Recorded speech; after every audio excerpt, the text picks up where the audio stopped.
दोस्तों, स्वागत है आप सबका मेरे इस नए ब्लॉग में। तो आज मैं आया हूँ अपने परसिमन के बगीचे में और आज मैं इसके जो तौलियों में घास उगाती है और ये जो कम हाइट के फ्रूट हैं, अगर वो घास इससे टच हो जाए तो इसमें कालापन आता है और धब्बे आते हैं और उसकी मार्केट में अच्छी वैल्यू नहीं होती और उसमें आपको सही उसकी कीमत नहीं मिल पाती है। तो जैसा कि आप देख पा रहे होंगे, अब इस वक्त तो मैंने घास काट दिया है। पहले ये लंबा था यहाँ तक, तो इसमें कालापन आता है। लेकिन इसमें जो ख़ास बात मैं आपको बताना चाहता हूँ, ये जो नेट हमने डाला हुआ है, ये आप देख सकते हैं। इस जगह ये जो घास मैंने छोड़ी हुई है, इसको हमको हाथ से या दराटी से इस तरह से रिमूव करना पड़ेगा, क्योंकि यदि मशीन का ब्रश कटर का धागा अगर इसमें लगता है तो आपका नेट कट जाता है। इसलिए आप लोगों को इस चीज़ का खास ख्याल रखना पड़ेगा। तो इसको हम इस तरह से ही ऐसे हाथ से निकालें, क्योंकि ये नरम घास है। और अब जो है जापानी में वेट बढ़ रहा है, इसमें रंग कलर तो आ गया है, लेकिन अब इसमें वज़न बढ़ेगा। तो इसलिए इसकी ये जो ब्रांचेज है ये नीचे झुक रही है। तो इसको भी हम आज बांधेंगे और इसको थोड़ा ऊपर करना पड़ेगा ताकि ये फ्रूट ख़राब ना हो। ये आप देख सकते हैं, ये पहले ही हमने बांधा हुआ है, लेकिन इसके बावजूद भी कई जगह पर अभी भी शाखाएं जो झुक रही है। तो इसका आपको खास ख्याल रखना है। जैसे आप यहाँ देख पा रहे हैं, तो बिल्कुल आपने टाइट नहीं बांधना है।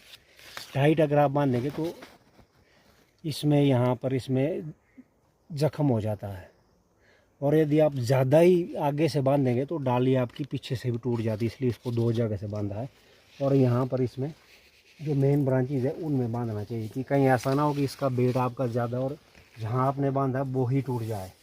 तो इस चीज़ का आपने खास ध्यान रखना है। जैसे ये जाला है, इसका भी हम लोगों को ध्यान रखना पड़ता है कि कई बार ये थोड़ा सा उठ जाता है और इसमें पक्षी वगैरह घुस जाते हैं, और एक बार तो वो अंदर तो आ जाते हैं लेकिन बेचारे फिर बाहर नहीं निकल पाते हैं, तो वो बहुत ज़्यादा समस्या हो जाती है। तो इस चीज़ का भी हम लोगों को ख्याल रखना होता है।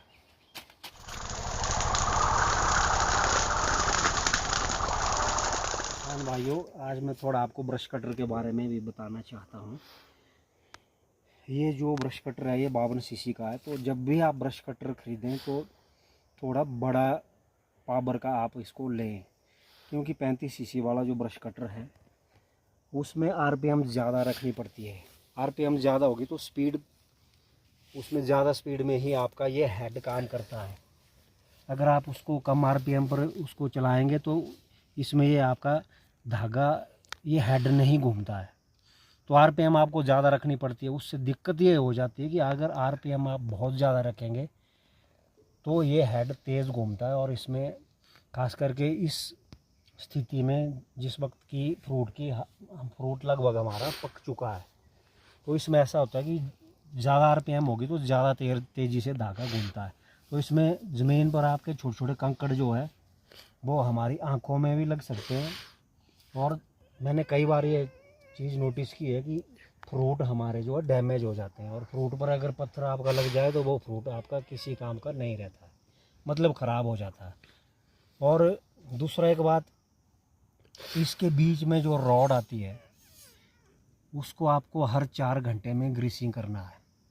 और एक ये जो पीछे अब रबड़ की पाइप है इसमें अटैच साथ में, इसके अंदर से भी एक जो फ्लेक्सिबल एक रॉड आती है उसमें भी आपने ग्रीसिंग करनी है, वरना आप इसको नहीं करेंगे तो ये गर्म हो जाती है और इसमें आपका ईंधन की खपत बहुत ज़्यादा हो जाती है और मशीन भी आपकी गर्म हो जाती है। और एक बात और मैं आपको बताना चाहता हूँ, ये जो छोटे पेड़ हैं इसके नज़दीक आपने इसके तौलिए से दूर ही ब्रश कटर को रखना है, क्योंकि ब्रश कटर का धागा यदि आपका इससे लिपट जाए तो इसमें वो इसका जो छिलका है इसको वो काट देता है और पेड़ आपका 1 साल के अंदर सूख जाता है। इसलिए जहाँ तक हो सके इसकी ये जो तौलियों की आप घास है इसको आप उखाड़ के बाहर रख दें, मल्चिंग कर दें। ब्रश कटर से आपने बिल्कुल यहाँ तक घास नहीं काटना है, तो इसमें अगर रिंग लग जाए तो ये सूख जाता है। मेरे लगभग 8-10 पेड़ जो है शुरू में मुझे जानकारी नहीं थी इसकी, तो इससे ख़राब हो चुके हैं। अभी आप देख पा रहे होंगे ये परसिमन जो फ्रूट है ये हमारा बिल्कुल पककर तैयार नहीं हुआ है। तो अभी इसको लास्ट नवंबर या शुरू दिसंबर में इसको हम हार्वेस्ट करना शुरू करेंगे। तो इसके बाद शायद 1 या 2 स्प्रे अभी हम लोगों को इसमें करना पड़ेगी, वो भी सिर्फ शाइनिंग के लिए, ताकि इसमें कोई दाग धब्बे ना आए। आवारा पशुओं का भी काफ़ी यहाँ प्रकोप है हमारे गांव में, तो वो भी काफ़ी तंग करते हैं, इसलिए इन जालों से आवारा मवेशियों का भी खतरा काफ़ी कम हो जाता है। हाँ, लेकिन एक चीज़ का आपने ध्यान रखना है, कहीं से आपने जाला खुला नहीं रखना है, क्योंकि बंदर हो, आवारा पशु हो या पक्षी, वो इस चीज़ का बहुत ज़्यादा फ़ायदा उठाते हैं कि कहीं से आपका थोड़ा सा भी जाला खुला रहता है तो वहाँ से वो अंदर आने की कोशिश बहुत ज़्यादा करते हैं। जाले के बिल्कुल नज़दीक के घास को आपको हाथ से ही निकालना पड़ता है, क्योंकि ब्रश कटर से जाले के कटने का बहुत ज़्यादा खतरा रहता है। देख पा रहे हैं ये फ्रूट इसमें ज़्यादा लगे हुए हैं और ये झुक गया है। झुकने की वजह से दिक्कत क्या आ गई है इसमें कि ये ज़मीन से टच हो रहा है। ज़मीन से टच हो रहा है तो सबसे बड़ी प्रॉब्लम हम लोगों को ये हो जाती है कि चूहे इसको खाना शुरू कर देते हैं। ये देखिए, ये यहाँ पर चूहों ने बिल बना के रखा हुआ, और ये देखिए मिट्टी खोदी हुई है, ये चूहों का बिल, और यहाँ से ये जापानी को खाते रहते हैं। तो ये भी एक बड़ी प्रॉब्लम होती है। तो इसके लिए भी आप लोग दवाई वगैरह लेके इनके बिलों के पास उस दवाई को आटे के साथ मिक्स करके आप रख सकते हैं, नहीं तो ये भी काफ़ी आपका नुकसान करते हैं। तो जैसे कि झुक गया है, मैंने बताया था आपको पहले भी कि इसको बहुत कस के नहीं बांधना है,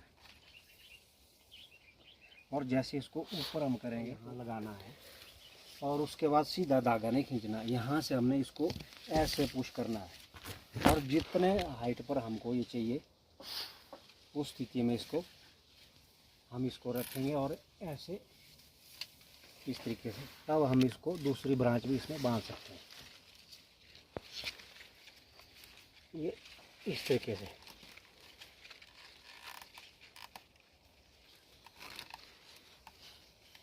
इसका ध्यान रखना आपको कि जिस रस्सी से आप इसको बांध रहे हैं वो कच्ची ना हो, क्योंकि कई बार ऐसा होता है कि बांधते वक्त तो वो आपकी बांध देते हैं आप लोग, लेकिन बाद में वो टूट जाती है, और टूट जाती है तो वो आप फिर आपका पीछे से टहना ही टूट जाता है। इस चीज़ का भी आपने खास ख्याल रखना है। तो दोस्तों, ये थी परसिमन के बागीचे में ब्रश कटर का उपयोग करने की एक छोटी सी जानकारी। मैंने आपको बताने की पूरी कोशिश की है कि किस तरह से फलों के बीच में ब्रश कटर का उपयोग करना है, ताकि आपके फलों का भी नुकसान ना हो और आपका काम भी जल्दी हो जाए। तो ये आप देख पा रहे हैं परसिमन पक चुकी है। इसमें अभी भी लगभग 1 महीने के बाद हम इसको हार्वेस्ट करेंगे। तो इसके लिए ध्यान ये रखना होता है कि ये जो पाउडर इसमें लगा हुआ है ये नहीं निकलना चाहिए, क्योंकि जब तक पाउडर है तब तक इसकी लाइफ है।